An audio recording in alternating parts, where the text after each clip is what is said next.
Hello, Mr. Walker. Kevin Lein, Chapter 7, Evaluation.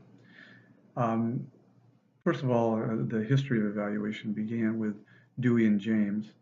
And at that period of time, as we were trying to create a science for education, using the psychology and the philosophy of those two was how teachers were measured specifically. After that time, there were more prescribed objectives that were connected to the pedagogy. And so looking at specifics that teachers could do that seemed to improve the performance of kids was exactly how teachers were evaluated. After that time, and what's become more common now is traits that will allow performance of students to improve, and thus looking at the performance of individual teachers in particular. Evaluation does make sense for many reasons. These are just a few of those, but staff development is one, and reflection. Tasks that each employees can do, that we see the capacity of each employee.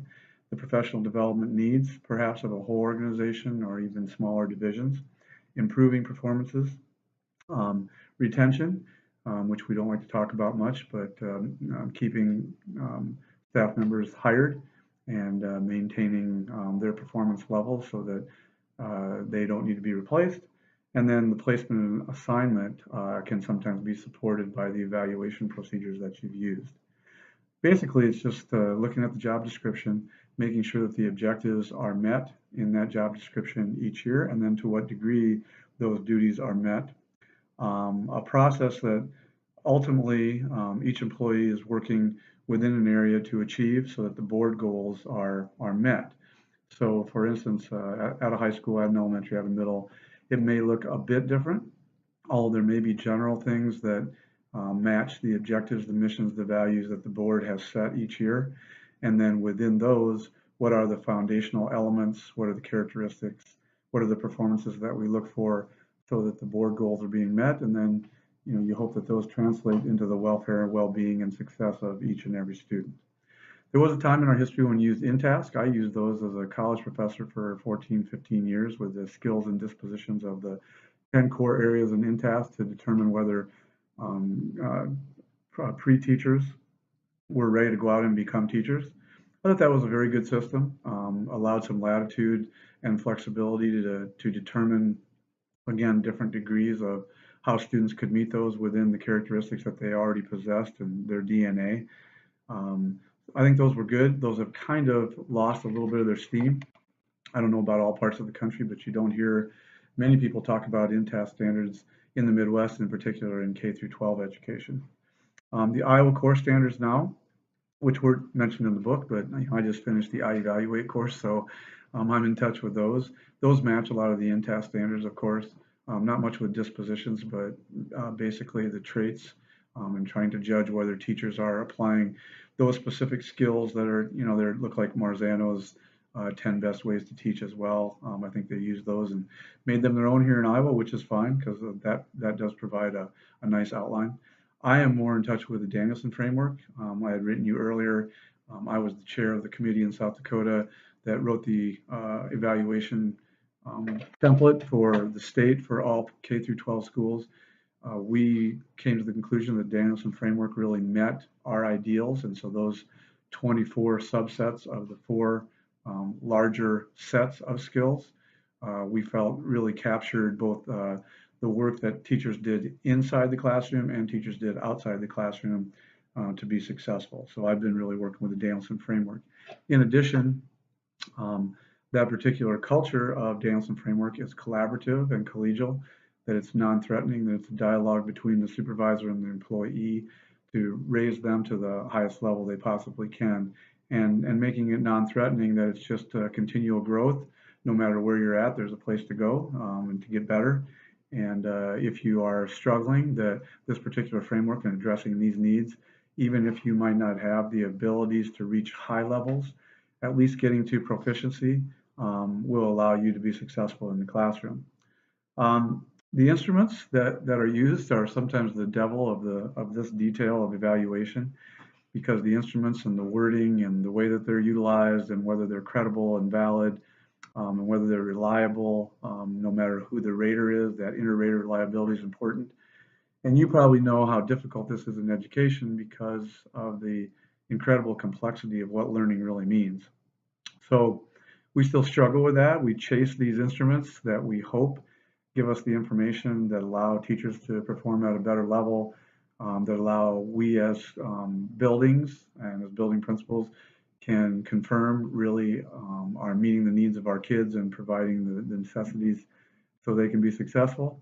And then as a district that we are meeting our goals. But this is really, really difficult. I like the instruments that I've used. I mentioned to you in a previous YouTube that I used Talent Ed and used Frontline, and Talent Ed was really well done, I thought, and gave me great flexibility in providing feedback and providing immediate feedback and providing as much objective feedback as possible.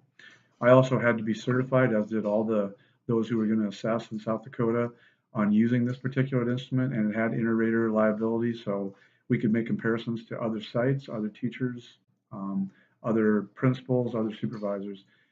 So it got you to a place where you felt like you were not being judgmental. You were just trying to provide evidence that supported wherever you may have placed a staff member. In the classified situation, use Talent Ed. A lot of those were particularly just performance. All they had to do with was, whether they were really performing the daily tasks that they needed to provide for the school district to run. And that also, I think, although it seemed like more of a skeleton than, of course, the complexity of what the certified staff were, I think the classified really appreciated that. I will tell you just experientially, we used that for a bit of time to give raises. I think if you reach the proficient level, it was like a 4.0 to 4.5, you got a quarter or 50 cents. I can't remember, but that caused a lot of distress. And it caused a lot of distress, of course, because if one employee did receive the highest level, then the one who didn't, because it made a real difference, a quarter or 50 cents to their salaries made quite a difference. Same, I guess the same can be said since I'm speaking about that, about merit pay. Um, that I know there's been so much talk and it's been tried in so many ways. The instrument is difficult. The person who's appraising is difficult, especially if it's only one person. So there's some real difficulty in having merit pay.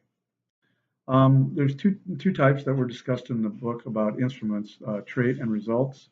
I think a combination of those two ideas probably is the very best, and that's what I've worked with, that they're even within subsets of the instrument, trait and results are obviously married.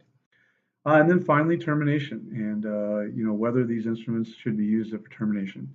Now in Iowa, and it's actually the project that I'm going to pick has a lot to do with the legislature almost smashing the unions in Iowa, and that their recertification and language, they don't have as much leverage as they do. It's, Iowa's becoming more of a right to work state.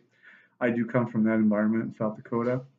And so hopefully my experiences will allow me to make certain that we keep most of the language and that we do allow employees as much due process as possible. But at the end of the day, really, the board and the local control is going to take care of whether a teacher is retained or not. And again, in this business where you hope that educators and students then will model risk taking, taking initiative, being creative in the way that they approach becoming better.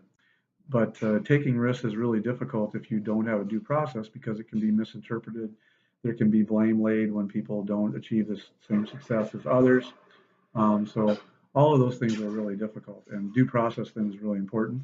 And I can say that for me, the language I see in the negotiated contract in Carroll, I'd like to retain, particularly in the process.